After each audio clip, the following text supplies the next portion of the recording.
Hey guys, welcome to the Foolish Show. Of course, I am Foolish Phil. Thanks for watching my video. If you like this, please hit the subscribe button. That's really cool. I love seeing those subscribers numbers rise up. Always cool to see that. I just wanted to give you my thoughts after Michigan's 59-18 victory over Maryland on the road. Finish up the season here. And just overall, just what you really wanted to see out of Michigan in several areas, but some areas not so much. And I'll get to those as I talk here a minute. Obviously, Michigan, overall, just crazy to think how good this team has performed. And I just want to stop and just think, I predicted 8-4, 7-5, 8-4. I thought Michigan could go 8-4. And just, this team has outperformed my expectations. And just what a fun year this has been. I know last year was a total, kick to the stomach. And this year has been so much more fun. But let's talk about this game here. And then we'll talk about things coming up a little bit. First off, Michigan just really handled business. It was a trap game. You had the highly emotional game, big victory at Happy Valley last week over Penn State. And, now you have Ohio State next week. This is such a trap game. You've seen it where other teams, Michigan and Ohio State, have kind of gotten trapped by this game. There have been some bad losses. There have been near losses. And Michigan and Ohio State obviously dominated for whatever it's worth and are ready to play each other next week. Focusing on this game, I definitely liked what I saw from Cade today. 21 out of 29, I think it was, so 8 incompletions. If you consider I think he had 259-ish yards, something in that range. And 2 of the incompletions were drops by Johnson. 2 of them hit helmets. It's like, man, Cade, get a little bit more height on those throws. But he played very well. 2 touchdowns. And he was bouncing around in the pocket early. And you could kind of tell he just wasn't in rhythm yet. And when you're bouncing around, your eyes are bouncing. And so you're not going to have your wide receivers and tight ends in focus very well. And, he got into a rhythm as the game went on and played very well. Very well. Hopefully he'll just start off being on fire next week, but we'll see how that goes. So Cade did great. Hassan Haskins, overall 20 carries for 78 yards, not a great rushing total. I was really hoping Michigan would kind of dominate more in that regard, but they didn't need to do more, I guess. Maybe, Maryland was really selling out to stop it. Still, Michigan ran for a good chunk of yards, but nothing so tremendous, and Haskins had 20 carries maybe. And so, it's good. You didn't want him to get any more than 20 touches in this game. The big star, obviously, of this game was Donovan Edwards. 170 yards on 10 catches. Obviously highlighted by that 77-yard wheel route. Just excellent. If you remember, he had to run the same play in the Wisconsin game, and Cade kind of threw it at the worst time. Either a little right when the defender could get there a little early, and Donovan would have had it a little later, and it would have been an easy touchdown. This time, hits him right in stride. Excellent throw. Nice job. Obviously, to me, too, the highlight of the game was Sanistill's touchdown. One-handed catch. Caught it up there in one-handed, and then, brought it down to his body. Cradled it. Didn't touch the ground.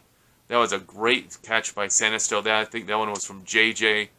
JJ had a fine game. I kind of wish JJ would have played more instead of especially Villari. But, I can understand you took the starters out, so JJ's kind of part of the starters package, so I can understand why you don't want him to get injured. So he played, I think, one or series after the game was kind of a blowout. Then Villari came in, and then Bowman came in.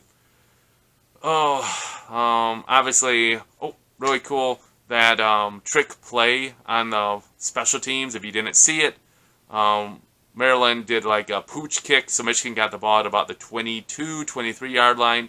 Instead of running up the field, I can't remember his name all of a sudden, but linebacker for the Wolverines. But instead he threw over, so the pooch kick was to the right, the Maryland sideline, and then he ran up a little bit, and then he did a long lateral to Henning on the other side of the field, and there was no one there. It reminded me of Michigan doing the screen pass out to, I think it was Breston, and then throwing it back to John Navarre in the Minnesota game. It was like October 31, something like that, or no, October 10 probably. And then there goes John Navarre just slowly going down the sideline for the touchdown.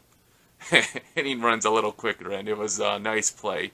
Definitely that was something that was scouted by the team, and, you know, when they saw the pooch kick, everyone knew what was going on. It was executed wonderfully. Also, you had the punt block in there on special teams. Good old Moody made a nice field goal in there, and Michigan's offense overall did not settle for field goals. Moody only kicked one, and we had Michigan had 8 touchdowns and only 1 field goal. And even that field goal that happened was only because Michigan was called for a ticky-tack chop block. And Edwards, it would have been a touchdown to Roman Wilson, which is too bad because that would have been a great catch too. It is what it is. So offensively, great. I mean, obviously you put up 59 points. And don't forget you had a pick 6 by, I believe it was Turner. Or, yeah, DJ Turner, I think it was. Sorry if I got that wrong. I think it was DJ Turner. Quick look at my stats here a second, if I can see it real quick. Oh, yeah. Oh, I'm sorry. Yeah, Turner it was, sorry. Sorry, I just wanted to make sure it wasn't Gray. It was Turner. And so, special teams, touchdown, defensive touchdown, and obviously the offense was clicking pretty well, especially. It was kind of a little slow start, as you would expect, but Michigan just got going, and 59 points. There you go. But some things to work on. If you consider Maryland is kind of a prototype of what Ohio State wants, what Maryland wants to be is Ohio State. So Maryland's kind of a prototype of Ohio State, right? So you're hoping that Michigan can kind of learn from Maryland's system and, you know, get some things ready for Ohio State game. I would say Maryland is like a latter grade, a D, compared to Ohio State's A+, especially today, how they destroyed Michigan State. But I'm concerned in this way. Maryland's quarterback, Tungalova, I'm saying it's a long one, he had some open receivers, and he missed them. There were 2 plays back-to-back where he missed open receivers, and I think it would have made it 14-7, I think it was, if he hits those receivers. And, you know, obviously they missed a field goal. It was a long one, 48, but that could have been 3 points. And the quarterback just missed open people, and that's my concern because Stroud is not going to miss open people. And Ohio State is going to have better wide receivers, Olave and Wilson, and like so many great weapons for Ohio State. Don't get me wrong, they're just great. And I'm concerned that if Michigan kind of had such issues blowing coverages against Maryland, that Ohio State will not miss those chances. Now, obviously, that's why they play the games, right? So it is what it is. And Michigan will play Ohio State again next week in Ann Arbor for, I think, the 4th time in the Harbaugh era where the winner of that game wins the division and earns the right to go to the Big Ten title game. So 4 times out of Harbaugh's, I think, 7 years now, Michigan's had a chance to win the Big Ten. And hasn't happened yet, obviously. And the way Ohio State just obliterated Michigan State, you know, looks like Ohio State's doing full Death Star thing, just like impressive, man. I respect their offense. It is impressive what they got going on there, and it should be when you got all these 5-stars and 4-star guys all over your offense. It's like crazy. It'll be interesting to see if Michigan's defense can get any pressure against Stroud because, honestly, the way Maryland moved their quarterback around so much, it really limited Ojabo and Hutchinson. They did not really have much of an impact. There was a hold or 2 on them. They had no sacks. They had some pressures, don't get me wrong, but no sacks. And so it's like, is that the mode that is Ohio State going to have to do that method, move Stroud around more? And if so, will Michigan be able to attack that? Because Ohio State is a very good line, no doubt. And Maryland kind of gave the blueprint where Hutchinson kept going high and just the left tackle or right tackle would just kind of push him out and the quarterback just stepped up. And then there goes the rush lane, and there's an open side for him to roll out. So Michigan's going to have to really contain and try to close, I think, is a big deal. You don't want to give Stroud time. I saw an interesting stat at the beginning of the game that I think Stroud has 16 touchdowns and 0 interceptions when he's blitzed. I saw that stat in the ABC coverage today. 16 touchdowns and 0 interceptions when he's blitzed.